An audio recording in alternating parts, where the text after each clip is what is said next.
Good afternoon सारे students. Sorry हम live class नहीं दे पा रहे हैं। इसका बहुत सारा कारण है।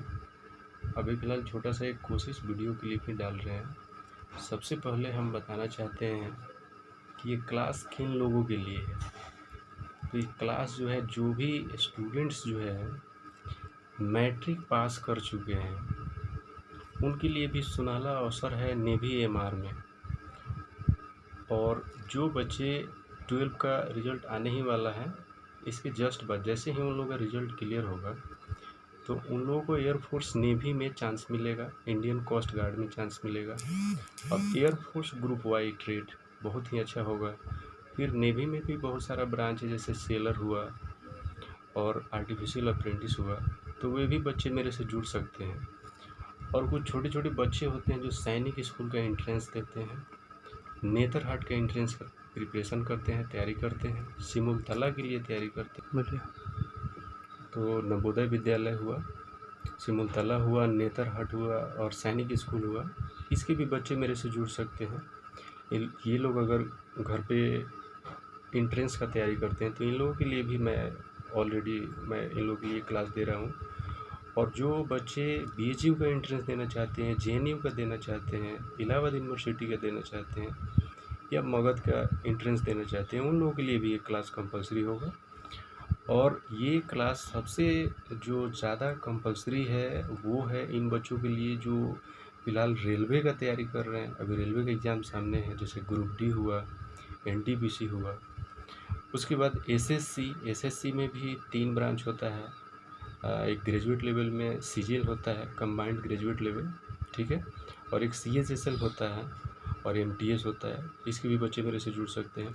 पुलिस में जो भी स्टेट पुलिस जो भी होता है वो बच्चे मेरे से जुड़ सकते हैं।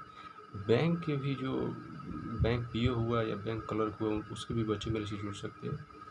और जो पैरामिलिट्री फोर्सेस होते हैं, यानी सीआरपीएफ, एसएसबी, सीआईएसएफ, बीएसएफ इत्यादि जितने भी पुलिस की तैयारी करने वाले बच्चे हैं, इसमें आर्मी के भी बच्चे मेरे से जुड़ सकते हैं। आर्मी टेक्निकल हुआ या जीडी हुआ, मैं उन लोगों के लिए भी क्लास दे रहा हूँ। आज बताना चाहूँगा कि आज मेरा पहला क्लास है। हम लाइव आने वाले थे लेकिन लाइव नहीं आ पाए हैं, तो हम वीडियो के लिए एक छोटा सा डाल रहे हैं। आप लोग इसको लाइक कीजिए, सब्सक्राइबर बढ़ाइए और जितना मेरे लिए अच्छा सहयोग मेरा दीजिएगा, योगदान अपना दिखाइएगा, मैं बिल्कुल लाइव आऊँगा आप लोगों के लिए। और जो भी प्रॉब्लम है उसको कमेंट बॉक्स में ज़रूर डालें ताकि हमको पता चले कि क्या मिस्टेक हो रहा है। मैं कोशिश करूँगा उसको भी क्लियर करने के लिए आप लोगों के लिए। और आज का जो मेरा पहला क्लास है वो मैथ का क्लास चलेगा, ठीक है। और एक छोटा सा टॉपिक, हम ज़्यादा लंबा वीडियो बनाएंगे नहीं, छोटा सा ही आप लोगों को वीडियो डाल रहे हैं। चैप्टर का नाम है एलसीएम एंड एचसीएफ। तो मेरा चैप्टर है एलसीएम एंड एचसीएफ। एलसीएम को हिंदी में बोलते हैं लघुत्तम समापवर्तक, ठीक है, और एचसीएफ को हिंदी में बोलते हैं महत्तम समापवर्तक, ठीक है। एलसीएम का फुल फॉर्म होता है लीस्ट कॉमन मल्टीपल और एचसीएफ का होता है हाईएस्ट कॉमन फैक्टर, ठीक है। अब इसमें जो बेसिक क्वेश्चन होता है, सबसे पहले हम जानेंगे कि चूँकि ये कॉम्पिटिटिव एग्ज़ाम है, इसमें टाइमिंग कम होता है सब किसी के पास, तो इसमें ट्रिक का बहुत ही बड़ा महत्व होता है। तो चलिए हम सबसे पहले जानते हैं कि कोई भी एलसीएम शॉर्ट में कैसे निकालते हैं। इसके लिए कुछ हम एग्जांपल्स दिए हुए, जैसे 3, 6, 9 का एलसीएम बताना है हमको।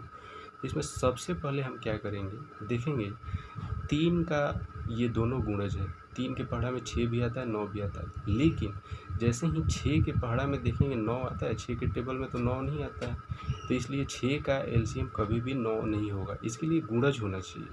तो 6 का गुणज अगर 9 नहीं हुआ तो इसके लिए हम क्या करेंगे, तीनों में जो सबसे बड़ा है उसका जो टेबल होता है यानी पहाड़ा जो होता है उसको हम पढ़ते हैं। कब तक पढ़ते हैं, जब तक वो चीज़ तीनों में कॉमन ना मिल जाए। तो चलिए 9 का पहाड़ा पढ़ते हैं। 9 दूनी 18। जैसे ही हम 18 लेते हैं तो 18 जो है 9 के भी पहाड़ा में आ गया, 6 के भी पहाड़ा में भी आ गया और 3 के भी पहाड़ा में आ गया। तो ये तीनों में कॉमन हो गया। तो जैसे ही ये कॉमन हुआ तो आपका आंसर 18 इसका हो जाएगा, ठीक है। अगर 18 नहीं होता तो हम और आगे बढ़ते चेक करते हैं कि कहाँ जाने पे वो ऐसा एक डिजिट आएगा, ऐसा अंक आएगा जो तीनों के टेबल में मिलेगा, कंपलसरी मिलेगा, वो आपका आंसर हो जाएगा। अब दूसरा एग्जाम्पल अगर हम देखते हैं, 5, 10, 15 का एलसीएम बताएं, तो इसमें भी हमको वही काम करना है। चूँकि 5 का गुणज है 10 और 15, 5 के पहाड़ा में ये दोनों आता है, लेकिन 10 के पहाड़ा में 15 नहीं आता है, इसलिए फिर हम वही काम करेंगे। इन तीनों में सबसे बड़ा है 15, तो 15 का पहाड़ा जो है उसको हम पढ़ेंगे कितना बार, चलिए देखते हैं। 15 इंटू 15 एकम 15, 15 दूनी 30। जैसे ही 15 दूनी 30 लिए तो देख रहे हैं कि ये 15 के भी पहाड़ा में आ गया, 10 के भी पहाड़ा में भी आ गया और 5 के भी पहाड़ा में आ गया, तो ये तीनों में कॉमन हो गया, तो आपका आंसर 30 हो गया। इस तरह से आपका एलसीएम शॉर्ट में हो जाएगा। चलिए इसके बाद हम देखते हैं एचसीएफ पे थोड़ा सा बात करते हैं। तो एचसीएफ जो है ये बेसिक ही हम बता रहे हैं, इसमें जो ट्रिक है हम बाद में आप लोग को बताते हैं। एक एग्जांपल के तौर पे 5, 7 और 11 का एचसीएफ चेक करना है। तो 5, 7, 11 में तो सबसे पहले हम देखेंगे अभाज्य संख्या है ये सारा, 5, 7, 11 तीनों के तीनों अभाज्य है, इसका एचसीएफ हमेशा 1 आएगा। चलिए अगर हम प्रयास करते हैं इसको, तो 5 और 7 का एचसीएफ निकालते हैं। 5 एकम 5, तो इसका शेषफल हो गया 2, 5 को इस बॉक्स में डालें, 2 दूनी 4, तो यहाँ आया 1, और फिर 2 को बॉक्स में डालें, 1 दूनी 2, काट दिया। यानी जो काट देता है, तो जो सबको काटता है वही उसका एचसीएफ होता है। यानी 1 काट दिया, 5 और 7 का एचसीएफ कितना है, 1 आया, और 1 किसी भी अंक को काट सकता है, इसलिए इस तीनों का एचसीएफ 1 आएगा। और ये इसमें ट्रिक क्या है, तो इस ट्रिक को समझिए, छोटा सा नोट लिखे हैं। नोट में हम ये बताए हैं कि दी गई संख्याओं में से यदि कोई भी संख्या अभाज्य संख्या हो तो उनका एचसीएफ हमेशा 1 होता है।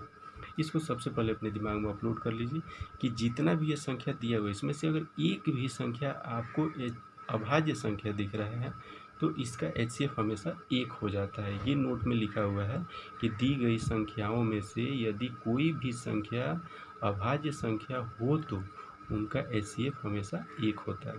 तो हम इसको, अगर हम ये नोट अगर हमारे दिमाग में रहे तो हम फटाफट इसका आंसर बता सकते हैं कि 1 होगा। तो एलसीएम और एचसीएफ का जो बेसिक कंसेप्ट था वो हम आप लोगों को बता दिए हैं।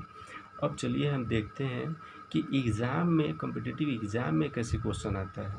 तो जो बच्चे पुलिस का तैयारी करते हैं, कांस्टेबल हुआ या सीआरपीएफ, बीएसएफ, आरपीएफ जो भी होता है, उन लोगों के लिए देखिए छोटे छोटे क्वेश्चन जो बनता है एग्ज़ाम में, 69/92 को सरलतम रूप में लिखें। इसके लिए हमको सबसे पहले क्या करना होता है, बहुत सारे ऐसे बच्चे हैं जिनको पता ही नहीं है कि 69 किसके पहाड़ा में आता है, 92 किसके पहाड़ा में आता है। जाहिर सी बात है कि कोई भी बच्चे 20 तक पहाड़ा याद करते हैं और वो उतना ही में सर्च करते हैं।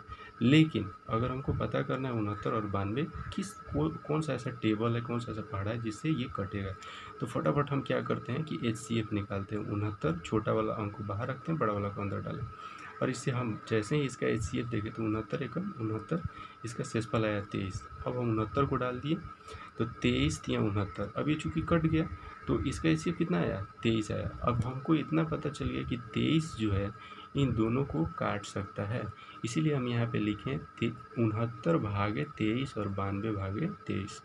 तो देखिए 23 का पहाड़ा 3 बार पढ़ेंगे तो 69 कट जाएगा, इसलिए इसके सामने 3 लिखा हुआ है, और 23 का पहाड़ा 4 बार पढ़ेंगे तो 92 कट जाएगा, इसलिए इसके सामने 4 लिखा हुआ है। तो इसका आंसर 3/4 हो जाएगा। सरलतम रूप का मतलब होता है एकदम छोटा रूप, उसको छोटा बनाना है हमको, इन बड़े से अंक को काट के हमको छोटा बनाना। अब ये छोटा क्या दिख रहा है, 3/4, ये आपका आंसर हो गया। नेक्स्ट चलिए हम देखते हैं, बाटा वाला अगर कोई संख्या होता है तो उसका एलसीएम कैसे निकालते हैं। तो देखिए क्वेश्चन नंबर, ये क्वेश्चन है 1/3, 2/9, 5/6, 4/27 का एलसीएम क्या होगा। तो इसमें एक ट्रिक होता है, एक सूत्र होता है जो आप सबसे पहले जानिए। क्या पूछा है, एलसीएम पूछा है, तो हम यहाँ पे लिखे हैं एलसीएम का सूत्र क्या होता है। कोई भी अगर भिन्न में कोई संख्या लिखा हुआ है तो उसका एलसीएम कैसे निकालते हैं। तो एलसीएम पूछा है तो टोटल जो ऊपर वाला संख्या है इसका एलसीएम, और टोटल जो नीचे वाला संख्या है इसका एचसीएफ निकालते हैं। तो देखिए ऊपर वाले का एलसीएम निकालना है, यानी 1, 2, 5, 4, इसका एलसीएम हमको निकालना है। तो इसमें हम फटाफट क्या करेंगे, देखेंगे 2 का गुणज 4 है, लेकिन 4 के पहाड़ा में 5 नहीं है, तो सबसे बड़ा अंक है 5, ऊपर वाले कंसेप्ट से चेक करेंगे, 5 का पढ़ा पढ़ेंगे, 5 दूनी 10, 5 तीन 15, 5 चौका 20, 20 जो है 5 के भी पढ़ा में आया, 4 में भी आया, 2 में भी आया और 1 में तो आएगा ही। तो एलसीएम फटाफट मेरा 20 हो गया। और एचसीएफ हम अभी बताए थे कि अगर एक भी अभाज्य संख्या है तो एचसीएफ 1 हो जाता है, लेकिन यहाँ पे क्या देख रहे हैं कि 3 का ये सब गुणज है, इसलिए यहाँ पे 1 नहीं होगा, यहाँ पे 3 का सब गुणज है, इसलिए इसका एचसीएफ 3 होगा। तो इसका आंसर हो जाएगा 20/3। ये आपका क्लियर हो गया। अब इसके ऊपर एक और क्वेश्चन देखिए, ये भी, इसमें भी 2/3, 3/5 और 4/7 तथा 9/13 का एलसीएम क्या होगा। ये भी सेम उसी के जैसे क्वेश्चन है, एलसीएम पूछा है। तो एलसीएम के लिए हम अभी सूत्र बताए हैं, एलसीएम बराबर होता है ऊपर वाले जो भी अंक है ऊपर में उसका एलसीएम और नीचे जो भी अंक है इसका एचसीएफ निकालना है। तो चलिए देखिए, 2, 3, 4, 9 इसका एलसीएम क्या हो सकता है। तो चूँकि 4 का पढ़ा में 9 नहीं है, तो इसलिए हम सबसे पहले क्या करेंगे, इसमें सबसे बड़ा है 9, 9 का पढ़ा पढ़ेंगे। चलिए पढ़ते हैं, 9 का 9, 9 दूनी 18, 9 3 27, 9 चौका 36। जैसे ही 36 पे जाते हैं तो 36 9 के भी पढ़ा में आया, 4 के पढ़ा में आया, 3 में भी आया, 2 में भी आता है 36, ठीक है। 18 दूनी 36 होता है, 12 3 36 होता है और 9 चौका 36 होता है। तो 36 कॉमन मिल गया सब में, तो 36 इसका एलसीएम हो गया। और एचसीएफ 3, 5, 7, 13 का एचसीएफ हमको निकालना है। अब ऐसा नहीं है कि 3 का सब गुणज है, तो इसमें आपको दिख रहा है अभाज्य संख्या है 5, 7, 3, ये सब अभाज्य संख्या। तो इसका ऐसे फटाफट 1 लिख दीजिए। 36/1 का मतलब कितना हुआ, 36/1 का मतलब 36 हुआ, इसलिए इसका आंसर 36 हो गया। चलिए इसके आगे हम देखते हैं, अभी एलसीएम वाला कंसेप्ट क्लियर हो गया। अब हम देखते हैं एचसीएफ कैसे निकालते हैं। तो एचसीएफ वाले कंसेप्ट में हम सबसे पहले क्वेश्चन देखेंगे कि क्वेश्चन है 7/9, 14/15 और 7/10 का एचसीएफ क्या होगा। तो एचसीएफ के लिए क्या सूत्र होता है ये पहले देखिए। एचसीएफ के लिए सूत्र होता है कि एचसीएफ के लिए टोटल ऊपर वाले का एचसीएफ और नीचे वाले का एलसीएम। तो चलिए अभी देखते हैं ऊपर वाले का एचसीएफ क्या हो सकता है। 7, 14, 7, इसमें 7 का गुणज है 14 और ये भी 7 ही है, इसलिए इसका एचसीएफ तो 7 ही होगा, क्योंकि 7 14 को काट रहा है, 7 को भी काट रहा है। इसका एचसीएफ हम फटाफट 7 लिख देंगे। और एलसीएम का अगर बात करें तो 9, 15, 10 का एलसीएम हमको देखना है। तो इसमें चूँकि क्या करेंगे, सबसे बड़ा वाला जो डिजिट है, सबसे बड़ा वाला जो अंक है, इसका पहाड़ा पढ़ेंगे। 15 दूनी 30, 15 तियाँ 45, 15 चौका 60। 60 पे जैसे ही जाते हैं, 60 10 में 15 में आ गया लेकिन 9 में नहीं आ रहा है, तो आगे बढ़ेंगे। 15 बजे 75, 15 छक्का 90। 90 जैसे ही जाते हैं तो 90 15 में भी आया, 90 10 में भी आया, 90 9 में भी आया, तो इसका एलसीएम कितना हो गया, 90 हो गया। तो 7/90 ये इसका आंसर हो गया। ये भी क्लियर हो गया। अब इसी के ऊपर एक और क्वेश्चन है, इसमें भी एचसीएफ निकालना है। 2/3, 4/5, 3/6 का एचसीएफ क्या होगा।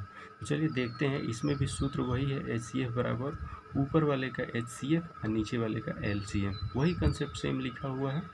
तो ऊपर वाले का 2, 4, 3 का एचसीएफ क्या होगा, तो हम अभी बताए थे कि इसमें से कोई भी अभाज्य संख्या आपको दिख रहा है तो एचसीएफ 1 हो जाता है। तो देखिए इसमें 3 दिख रहा है अभाज्य संख्या, 2 भी अभाज्य संख्या है, तो इसका एचसीएफ क्या होने वाला है, 1।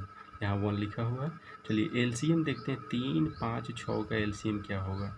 सबसे बड़ा अंक है 6, 6 का पढ़ा पड़ी, 6 कम 6, 6 दूनी 12, 6 3 18, 6 चौका 24, 6 5 30। जैसे ही 30 पे जाते हैं, 30 6 के भी पढ़ा में भी है, 30 5 में भी है, 30 3 में भी है, तीनों में कॉमन मिल गया, तो इसलिए नीचे एलसीएम हो गया 30। 30 इसका आंसर हो गया। यहाँ तक आपको क्लियर हो, कंसेप्ट दिखाते हैं। चलिए आगे बढ़ते हैं। चलिए एलसीएम और एचसीएफ का जो सबसे बड़ा सूत्र है, ये आप एसएससी वगैरह एग्ज़ाम तक भी यहाँ से आप देख सकते हैं, ये सूत्र का प्रयोग जरूर होता है। ये सूत्र क्या है तो ध्यान से देखिए, पहली संख्या गुने दूसरी संख्या बराबर एलसीएम इंटू एचसीएफ, ठीक है। ये मेरा मेन फार्मूला हुआ। अब फार्मूला में से तोड़ के निकाला हुआ है कि अगर मान लीजिए हमको दूसरी संख्या निकालना हो तो फार्मूला क्या होता है। तो दूसरी संख्या निकालने के लिए देखिए, दूसरी संख्या ये वाला संख्या हमको निकालना है। इसके लिए हम क्वेश्चन भी आगे लिखे हुए हैं, पहले फार्मूला को समझ लेते हैं। दूसरी संख्या निकालना है तो पहली संख्या इसके साथ गुना में लगा हुआ है, तो पहले तो हम क्या करेंगे, एलसीएम गुने एचसीएफ इसको ऊपर लिखेंगे, जो इसके साथ है उसको हम नीचे ले जाएंगे, क्योंकि आप ज़्यादातर देखिएगा कि लिखा रहता है 2 गुने x बराबर 6। तो हम क्या करते हैं, x बराबर 6/2 करते हैं। जो x के साथ जो भी डिजिट रहता है उसको हम नीचे ले जाके लिख देते हैं। तो वही चीज़ यहाँ पे ध्यान दीजिए कि दूसरी संख्या निकालना है तो जो इसके साथ गुना में है उसको हम नीचे ले जाएंगे। अब बाकी LCM इंटू HCF जो है इसको हम ऊपर लिख लिए। तो मेरा ये दोनों फार्मूला आपके दिमाग में होना चाहिए। दूसरी संख्या निकालने के लिए क्या फार्मूला है, LCM इंटू HCF बटा पहली संख्या। अब चलिए इसके ऊपर हम कुछ क्वेश्चन देखते हैं। देखिए यहाँ पे एक क्वेश्चन है, दो संख्याओं के महत्तम समापवर्तक एवं लघुत्तम समापवर्तक 12 तथा 72, यदि इनमें से पहली संख्या 24 हो तो दूसरी संख्या बताएं। बहुत अच्छा क्वेश्चन है। क्वेश्चन को अगर आप लोग देखना चाहें तो एक बार फिर से रिपीट कर देते हैं। दो संख्याओं के महत्तम समापवर्तक एवं लघुत्तम समापवर्तक 12 तथा 72 है, यदि इनमें से पहली संख्या 24 हो तो दूसरी संख्या बताएं। यानी दूसरी संख्या निकालना है। ये देखिए दूसरी संख्या निकालना है। दूसरी संख्या के लिए फॉर्मूला क्या है, तो LCM इंटू HCF। ठीक है, LCM का वैल्यू देखिए 72 लिखा हुआ है, HCF का वैल्यू देखिए 12 लिखा हुआ है। पहली संख्या आपका दिया हुआ है 24 और दूसरी संख्या निकालना है। तो हम इसमें क्या करेंगे, फटाफट देखिए बैठाएंगे। पहले हम देख लेंगे, यहाँ पे सॉल्व करते हैं इसको।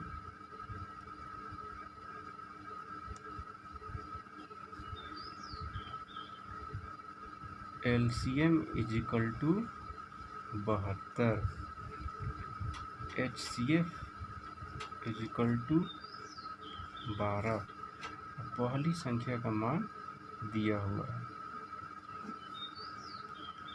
पहली संख्या इज इक्वल टू कितना दिया है, 24।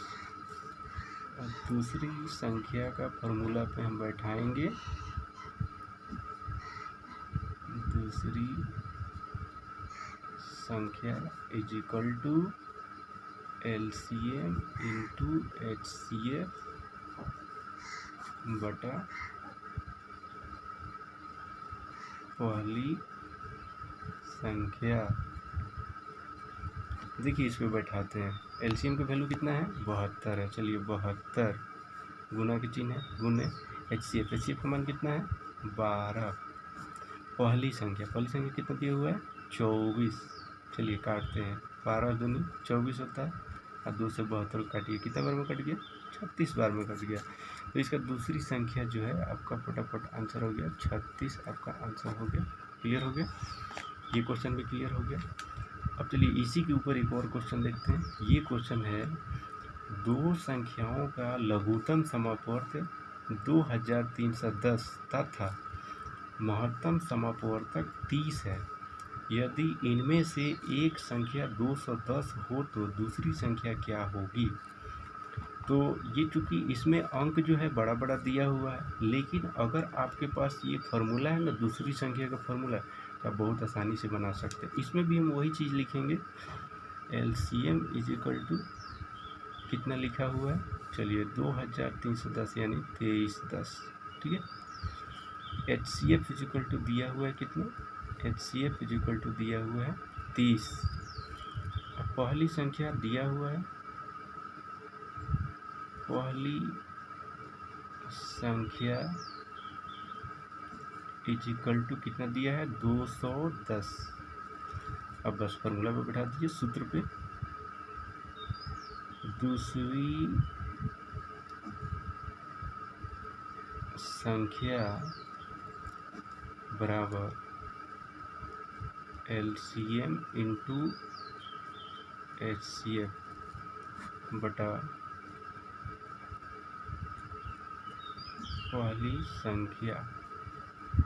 ठीक है, अब इस पे हम देखते हैं, बैठाते हैं। LCM का मान कितना है, 2310 इंटू HCF का मान कितना है, 30 बटा पहली संख्या कितना दिया हुआ है, 210।